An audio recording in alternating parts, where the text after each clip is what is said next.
And the kickoff is into and then out of the end zone. Touchback. This drive starting from the 30.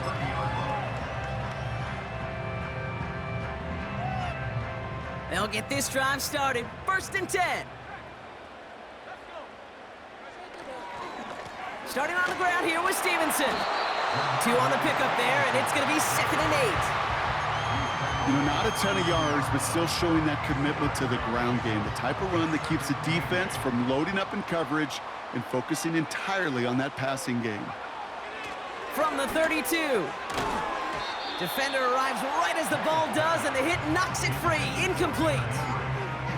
They haven't found it easy to score in this one, Brock, and physicality just like that, a big reason why. And it usually is, Kate. I love defensive coordinators when they say, hey, it's not just what you see, it's what you hear. And you could hear the physicality of that knocking the ball loose.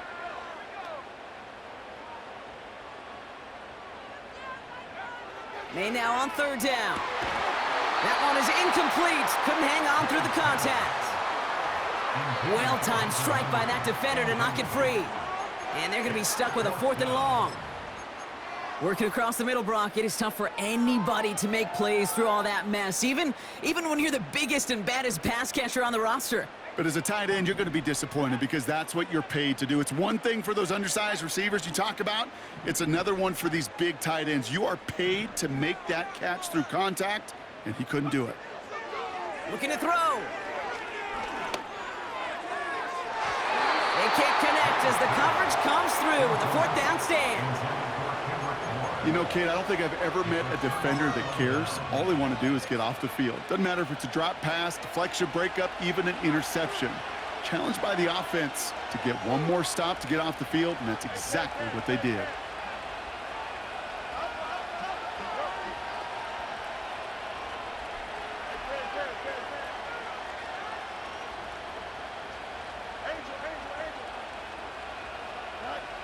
Fields on 1st down. Someone stepped in. It's intercepted.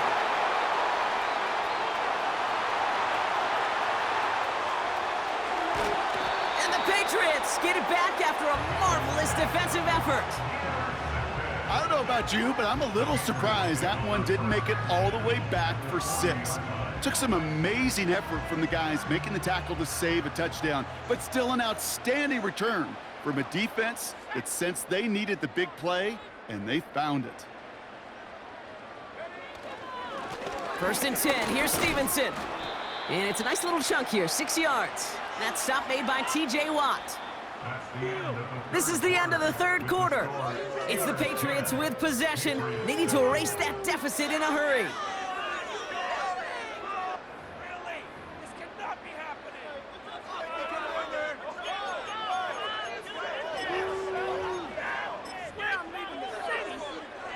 After a good pickup, they've got 2nd and 4. Stevenson with another carry. And he works it down to the 30-yard line. A 4-yard pickup, and they're just inches shy as we reach 3rd down. That offensive group really hoped he was going to get it all right there, reset it back to 1st down. But instead, the defense, well, they're not going to let anything come easy. And their fight is giving them a chance to stall things out on the 3rd and short. Battle coming up on 3rd and inches.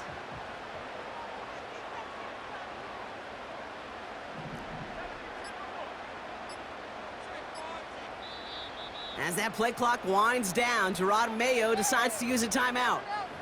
May still have 2 to work with in this final quarter.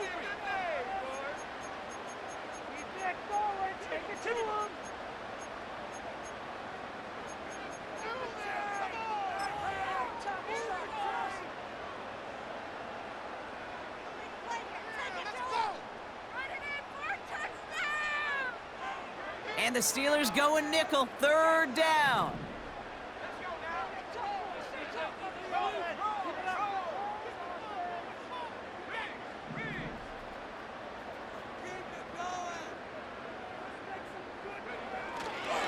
They go again with Stevenson. And he's able to drive this to the 29 before the stop.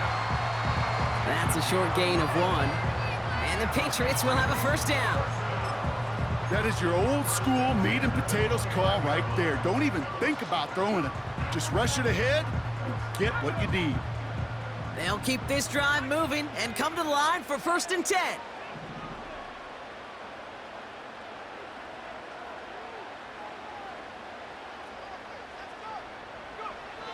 Changing things up, they're gonna throw now. He's got the hook up to board. And he's tackled for a short gain. Every once in a while, it's fine to be conservative on 1st down, especially when you get enough to stay on schedule and get a little something coming out of it, too.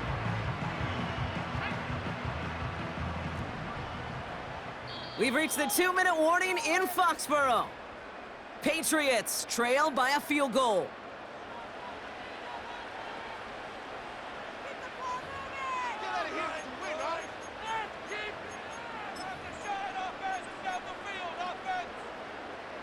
Second down now, 7 to go.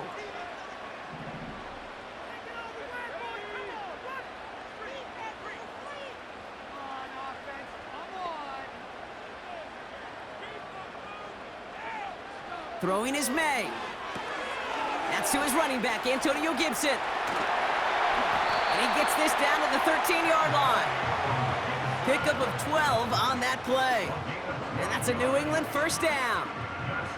To this day, I can still see the faces of the big guys in the huddle room. You call a screen like that, instead of them just getting knocked backwards, they get to be salesmen. They get to push those linemen downfield and then tee off and go hit somebody like they did right there.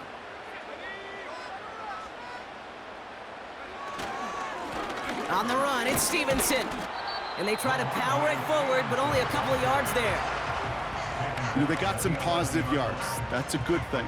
But too many plays like that, it just is too hard to pile together, get 1st downs against the better defenses in this league.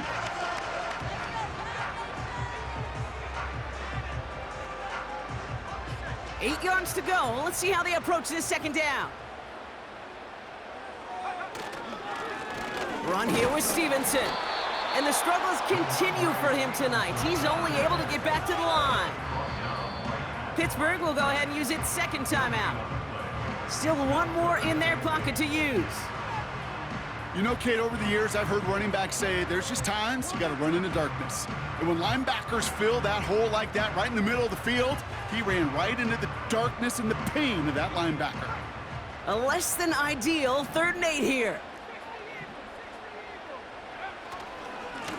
This is Stevenson on the give. And he gets absolutely popped to end that one. The Steelers use their 3rd and final timeout.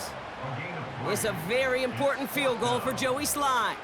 High percentage look for him here from the left hash. Looking good, and it's through. And inside the final minute, they've tied this up.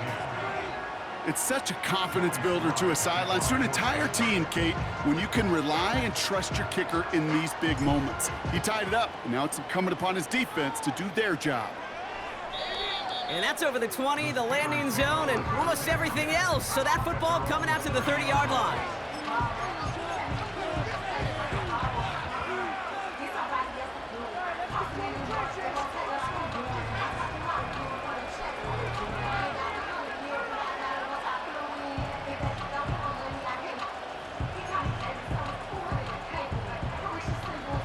They're out and set, 1st and 10.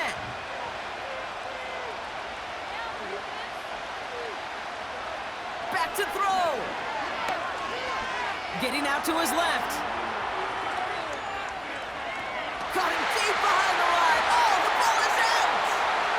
Scooped up by the Patriots. And the defense has come through. They're in the end zone, and that gives them the lead. He took off with it, which they give him full license to do when he sees an opening, Brock. But he couldn't keep it secure, and it winds up in a defensive touchdown. Kate, I played for coaches that when you scramble, they force you to have 2 hands on the ball because they know this. They know these defenders love for these moments. They attack the looseness of that ball security. Quarterbacks, unlike running backs, don't always know how to tuck that ball away. And this defense, well, they took advantage.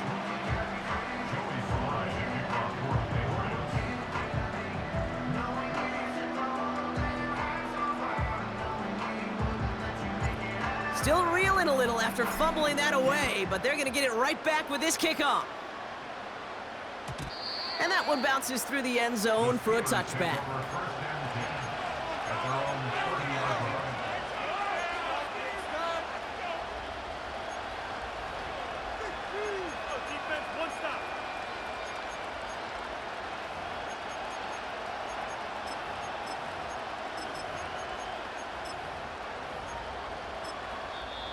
Now we're going to have a timeout by New England. It's second. Still one more in their pocket to use.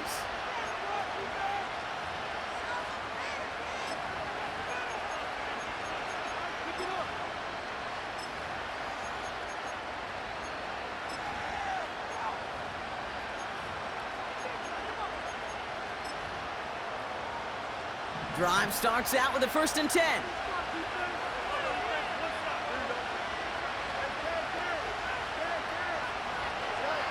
Setting up to pass. Finds his back, Jalen Warren. All right, so he stops the clock, but seconds still ran off on a gain of, only 3 or 4. Second down now, 7 to go.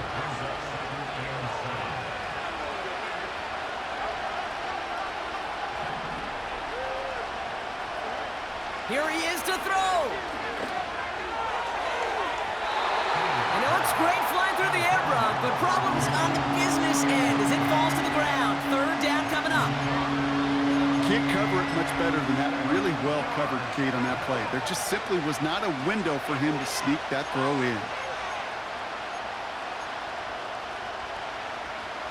No connection on the last play, and now it's 3rd down. Now to throw. Has him on the quick hitter. And he's going to bring it up to the 40-yard line before he stopped. A 70-yard pickup, and it moves the chains. You're not going to last long in the National Football League if you don't convert a good chunk of your 3rd downs. Nice find there to continue the series. 2nd and 10. Need to get some positive yardage here.